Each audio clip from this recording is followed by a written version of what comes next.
اعوذ باللہ من الشیطان الرجیم بسم اللہ الرحمن الرحیم الحمد للہ رب العالمین الصلاة والسلام علی اشرف الانبیاء والمرسلین اما بعد فقط قال اللہ تبارک و تعالی فی محکم کتابہ المجید والفرقان الحمید بسم اللہ الرحمن الرحیم وَلِكُلِّ قَوْمٍ هَادٍ۔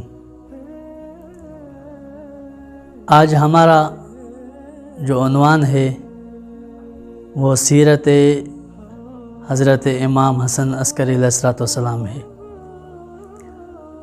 خدا نے متعال اپنے لاریب کتاب میں فرما رہے ہیں کہ کوئی بھی ایسی قوم نہیں ہے جس کے لیے ہادی مقرر نہ کیا گیا ہو۔ ہر ایک قوم کو خدا نے ایک ہادی دیا ہے۔ شیعہ قوم خوش نصیب ہے جسے خداوند متعال نے ایسے ہادی عطا کیے ہیں جیسے کسی قوم کو عطا نہیں کیے۔ ان میں سے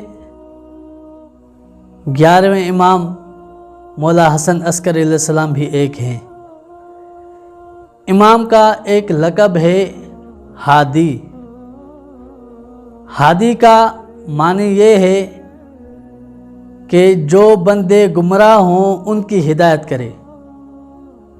مثلا جو لوگ خدا کے راستے سے ہٹ جاتے ہیں، جو لوگ بت پرست بن جاتے ہیں، جو لوگ سورج کی پرستش کرتے ہیں، یا جو خدا کے راستے سے دوسرے راستے کی طرف چلے جاتے ہیں، ان کی ہدایت کرنا۔ سانحہ امام حسن عسکری علیہ السلام کے بہت سارے واقعات ہیں۔ ان میں سے مولا کا جو دور گزرا ہے وہ ظالموں اور ستمگروں کا دور گزرا ہے۔ آپ تاریخ میں پڑھیں، از اول امام سے 10ویں امام تک جو بھی امام آیا ہے اس نے اپنے بعد والے امام کی معرفی کروائی ہے۔ آپ چھٹے امام کو دیکھیں، جب چھٹے امام کسی سفر سے جا رہے تھے تو کسی نے پوچھا مولا اگر آپ جائیں گے تو آپ کے بعد امام کون ہوگا؟ تو مولا نے اشارہ کیا کہ یہ میرا بیٹا موسیٰ کاظم علیہ السلام امام ہیں۔ یعنی امام بر امام جو بھی آیا ہے اس کا تعارف ہوا ہے کہ میرے بعد یہ امام ہے، میرے بعد یہ امام ہے، میرے بعد یہ امام ہے۔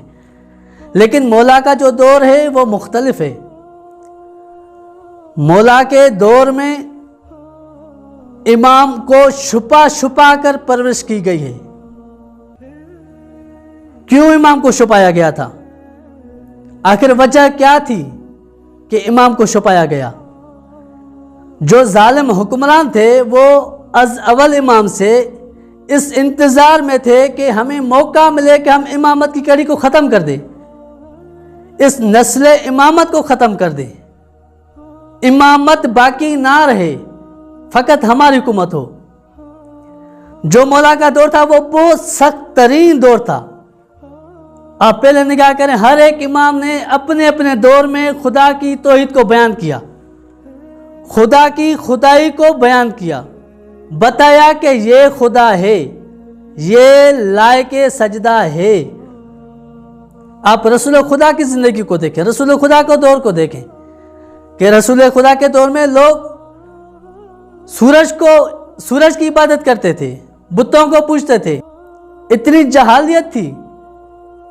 لیکن رسول خدا نے اس جاہل دور میں بھی خدا کو منوایا، خدا کا دین پہنچایا۔ 11ویں امام ہادی ہیں جس کو خدا نے ہادی بنایا ہے، کسی عام انسان نے نہیں، خدا نے ہادی بنایا ہے۔ مولا کا یہ وظیفہ تھا کیونکہ امام تھے کہ لوگوں کی ہدایت کریں۔ ہدایت اس کی ہوتی ہے جو پہلے گمراہ ہو۔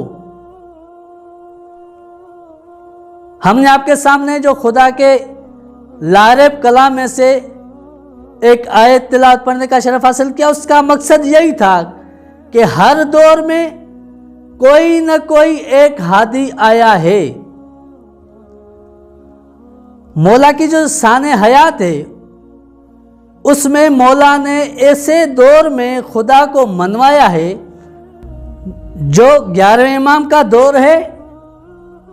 اس میں اتنے سخت ترین ظالم تھے، اگر کوئی محب اہل بیت مولا کی نسبت سے نام رکھے تو اس کو قتل کیا جاتا تھا۔ اتنا ظالم زمانہ تھا۔ ایسے ظالم زمانے میں 11ویں امام نے لوگوں کی ایسی ہدایت کی کہ جو بھٹکے ہوئے تھے وہ خدا کی راہ پر آ گئے۔ جب مولا آزاد تھے تب بھی مولا نے تبلیغ کی، حتیٰ کہ ایک واقعہ ملتا ہے جب مولا کو زندان میں ڈال دیا جاتا ہے تو وہاں مولا زندان میں کچھ ترک قبیلے کے لوگ تھے جو اصلاً خدا کو مانتے ہی نہیں تھے کہ خدا بھی ہے۔ وہ کہتے کہ نہیں، بس ہم ایسے آئے ہیں، ایسے جائیں گے، نہ عبادت کی ضرورت ہے، نہ روزے کی ضرورت ہے، نہ احکامات کی ضرورت ہے، کچھ بھی نہیں۔ مولا ہادی تھا، امام تھا۔ مولا نے ان ترکوں کی ایسی ہدایت کی کہ وہ کہنے لگے اگر دین ہے، اگر اسلام ہے۔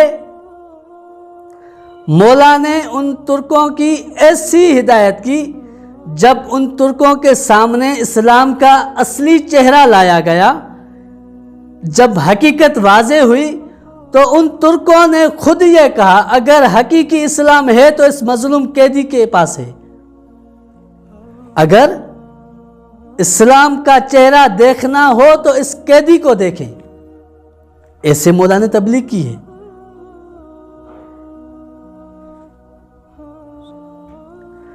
یہ ہمارے 11ویں امام ہیں، یہ ہمارے 11ویں امام ہیں کہ جو زندان میں ہو کر بھی خدا کے دین کو پہنچا رہے ہیں۔